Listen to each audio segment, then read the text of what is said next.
सभी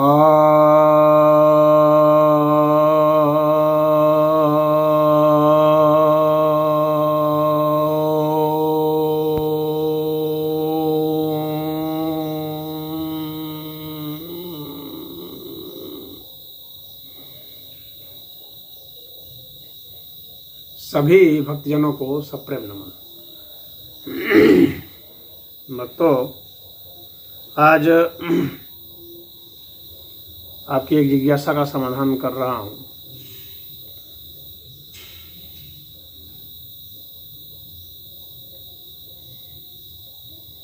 एक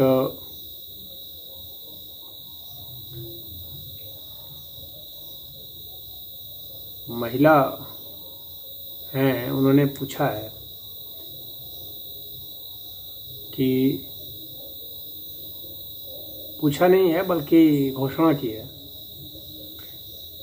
कि मनुष्य अब अमर हो जाएगा। एलन मस्क इस पर शोध कर रहे हैं।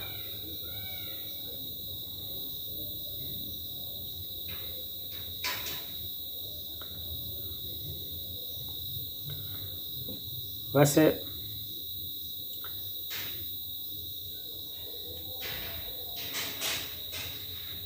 मनुष्य जन्म में खुशी मनाता है और मृत्यु पर शोक, और सारे प्राणी मृत्यु से भयभीत होते हैं, फिर भी मरना तो पड़ता ही है। जन्म के साथ ही मृत्यु बंधा हुआ है। जन्म का ही एक स्वरूप है मृत्यु। तो शरीर तो कभी भी स्थिर है ही नहीं। शरीर तो सदैव बदल रहा है। क्षण से भी ज़्यादा सूक्ष्म जो काल है उसमें यह बदल रहा है, यानी वह मर रहा है। तो यह तो मरेगा ही मरेगा, मर ही रहा है। वह एक बड़ी मृत्यु को हम देखते हैं और सोचते हैं कि बस यही मृत्यु है, लेकिन क्षण प्रति क्षण से भी सूक्ष्म जो आप समझ सकते हैं समय का कालखंड, उसमें यह मर रहा है। और इसको कोई रोक नहीं सकता। इसके बदलाव को कोई नहीं रोक सकता, क्योंकि यह तो नेचर है। शरीर मतलब जिसका कि आकार प्रकार है, जिसकी भी लंबाई चौड़ाई ऊंचाई गहराई ये सब है,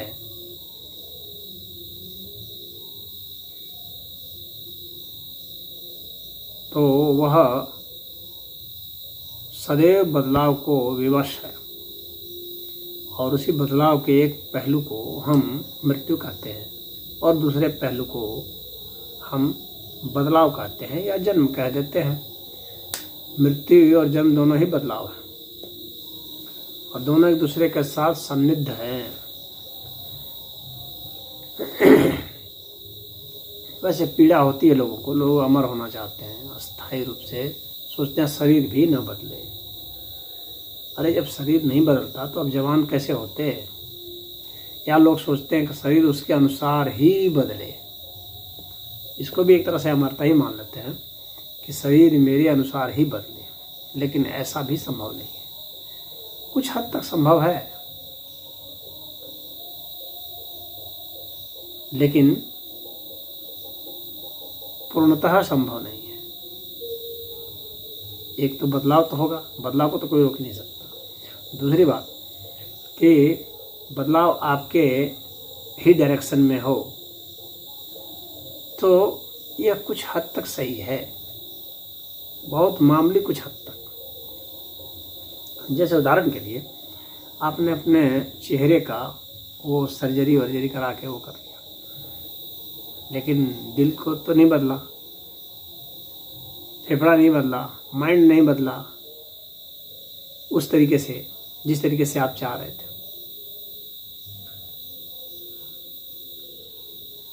तो चेहरा को युवा दिखलाने की कोशिश करना और हृदय तो बूढ़ा हो गया, हृदय रोगी हो गया, किडनी रोगी हो गया, हमारी वेंस रोगी हो गए कुछ अंश में। तो ये तो चलता रहेगा। कोई भी जीव कितना भी पुराना हो जाए, कितनी भी उसकी आयु लंबी हो जाए, आखिर एक न एक दिन तो उसकी संरचना ये टूट ही जाएगी जिस पर कि वह आधारित है, जिसको वह अपनी एक पहचान बताता है। तो पहचान के प्रति जो आग्रह है कि हमारी यही पहचान, ऐसी ही पहचान होनी चाहिए, या चेहरे या शरीर या स्वास्थ्य के प्रति जो सिलेक्शन का हमारा जिद है, तो इस सिलेक्शन की जिद की वजह से हम सोचते हैं कि ऐसा ही होना चाहिए। लेकिन ऐसा कैसे हो सकता है? हो ही नहीं सकता।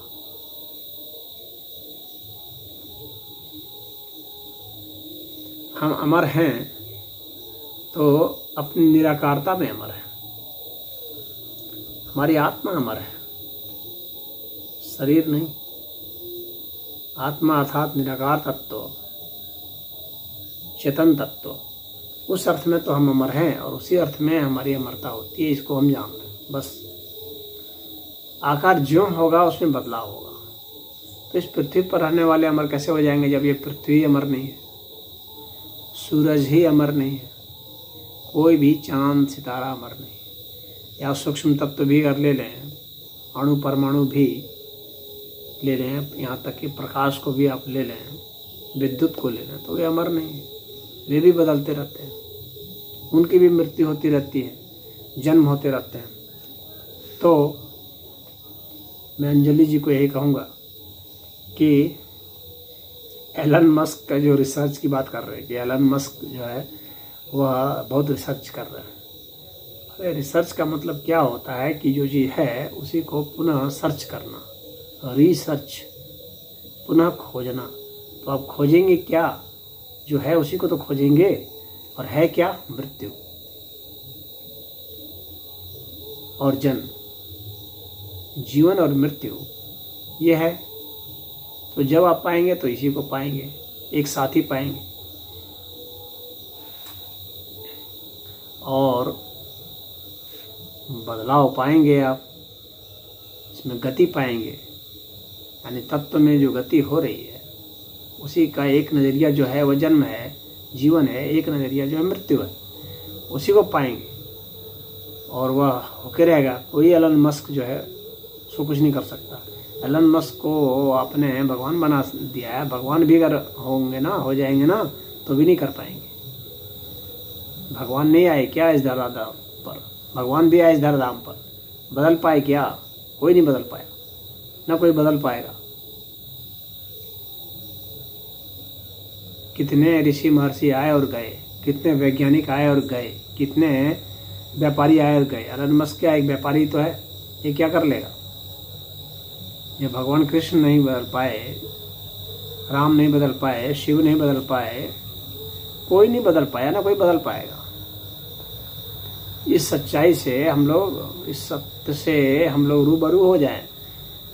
इस सत्य से हम लोग जितना जल्दी अपने को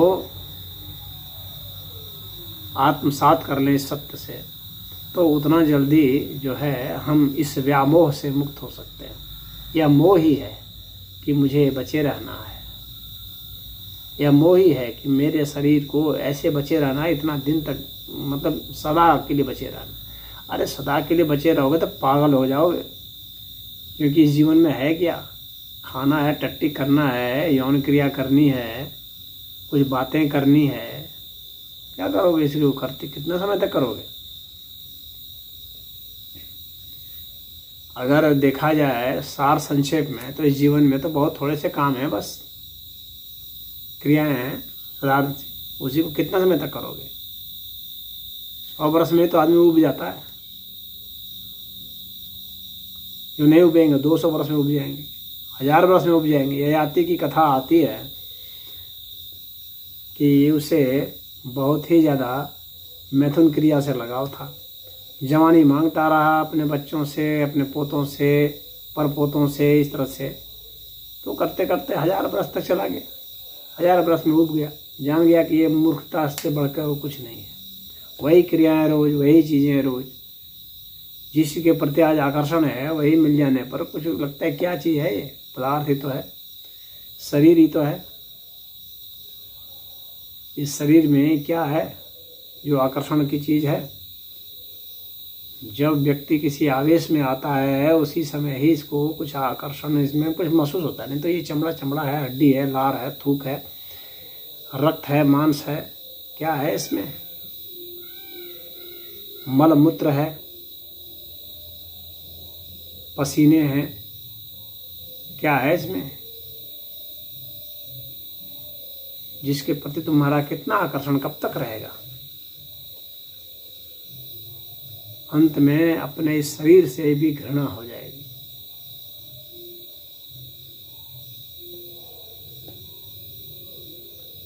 पतंजलि जी कहते हैं, स्वांग जुगुप्सा परेर संसर्गः, दूसरों के संसर्ग के प्रति घृणा भाव उत्पन्न होने से वैराग्य होता है।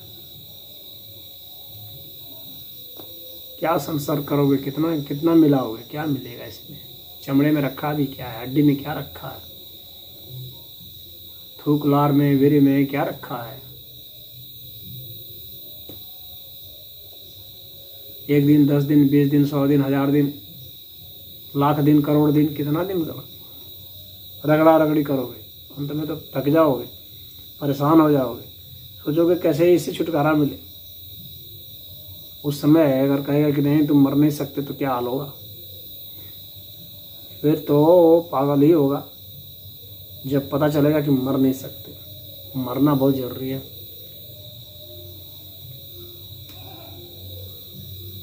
मरना हमें उस दोहराव से मुक्ति देता है,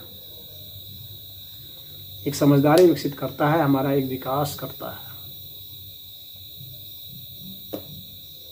हमारी बहुत सारी चीज़ों का अंत करता है जिसकी आवश्यकता नहीं रह गई अब, जो हमारे अनुभव में आ गए और उसके दोहराव से हमारा जीवन सड़ने लगा, बर्बाद होने लगा, उसका मरना जरूरी है। मृत्यु जरूरी है। मृत्यु से क्यों भयभीत होना? अन्यथा पागलपन के से गहन अंधकार में आदमी गिर जाएगा कि मृत्यु से बहुत ही बदतर स्थिति होगी। मृत्यु तो बहुत सुंदर है, इसलिए भगवान शिव को सुंदर कहा गया है, सत्य को सुंदर कहा गया, मृत्यु को सुंदर कहा गया।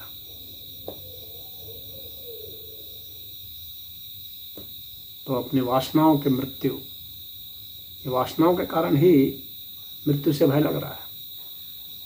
जब वासनाओं की मृत्यु हो जाती है ना, तो इस मृत्यु से भय नहीं लगता।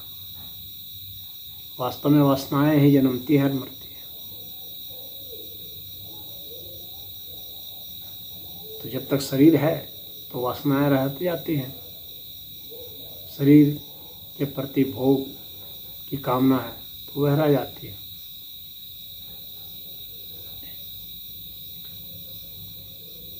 तब मनुष्य सोचता है कि मैं लगातार भोगता रहूं।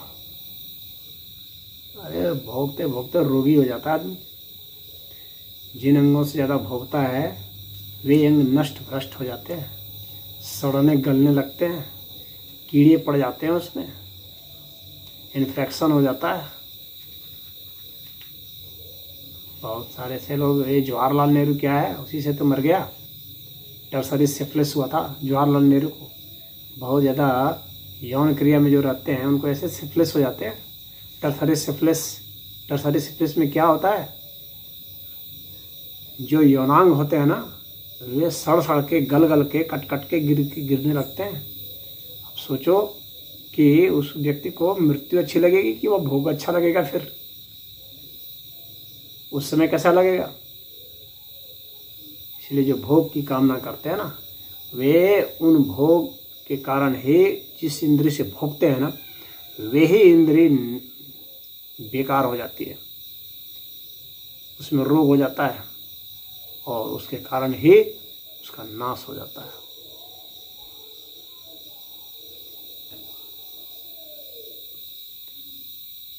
तो भोग की अत्यधिक कामना जो है वो अंततः हमें तो विनष्ट करेगी ही, लेकिन ये जो इच्छाएं हैं, कामनाएं हैं कि मैं रहूं, सदा भोगूं, स्वस्थ रहूं, तो ऐसा नहीं होगा। आप भोगेंगे तो अस्वस्थ होंगे ही होंगे, नहीं भी भोगेंगे तो भी अस्वस्थ होंगे, लेकिन भोगेंगे तो भी अस्वस्थ होना ही है। और अस्वस्थता जो है, रोग है, वही जीतता है, स्वास्थ्य नहीं जीतता, और रोग ही जीतता है, अंत में आदमी को मार देता है। ये सच्चाई है। इस सच्चाई से रूबरू हो जाइए, कोई एलन मस्क आपको नहीं बचाने वाला है। आदमी का कुछ लाइफ पीरियड एक्सटेंड हो सकता है, यह मान सकता हूँ, कुछ दिन हो जाएगा भाई। 100 वर्ष से 500 वर्ष चले जाओगे, 5000 वर्ष चले जाओगे, 50,000 वर्ष तक चले जाओगे, 5 लाख वर्ष चले जाओगे, 50 लाख वर्ष चले जाओगे, 5 करोड़ वर्ष चले जाओगे, लेकिन अंततः तो समाप्त होना ही होगा, मरना ही होगा। चाहे आयु कितनी भी लंबी हो, उसका अवसान निश्चित ही होता है। यही इस अस्तित्व का ध्रुव नियम है, और इसको कोई भी बदल नहीं सकता, टाल नहीं सकता। जिस तकनीक के बल पर करेंगे ना, उस तकनीक की भी आयु है, वो तकनीक भी मर जाती है। और पृथ्वी ये घर द्वार जहाँ रहने वाले हैं ना, सब मर जाते हैं। जिस चीज़ से करेंगे ना, इलेक्ट्रॉन प्रोटॉन इन सब से करेंगे, फोटोन से करेंगे, विद्युत से, चुंबकीय शक्ति से, इन्हीं सब से करेंगे ना, इन सब की भी तो आयु है। ये सब भी एक दिन नष्ट हो जाएंगे। कोई ऐसी चीज़ नहीं है जो कि बदलती नहीं है, नष्ट नहीं होती, सब हो जाते हैं। तो मुझे उम्मीद है आप समझ गए होंगे। और जीवन की नश्वरता को जितना जल्दी जो समझ लेता है, वह उतना चैन से रहता है, और जीवन और मरण में दोनों में ही समभाव से रहता है। उसके लिए दोनों ही सुंदर है, जीवन भी और मृत्यु भी बराबर, दोनों का ही स्वागत करता है। उसे कोई फर्क नहीं पड़ता है कि कब मृत्यु आती है, कब नहीं। हरि ओम।